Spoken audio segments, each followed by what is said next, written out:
So ikaw pala yung asawa. Hindi na ako magtataka kung bakit may kabit.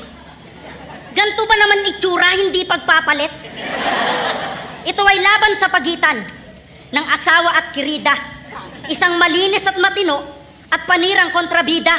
Basta kabit masama agad, tapos ikaw na yung perpekto. Tandaan mong hindi maghahanap ng iba kung tinuruan mong makontento. Ikaw pala yung kabit ng asawa ko.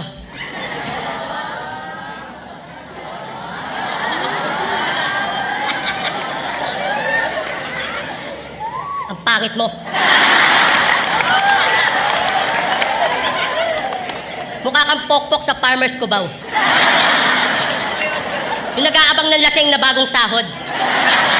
Ikaw yung babaeng nilalako ng babaeng bungal na mukhang parot.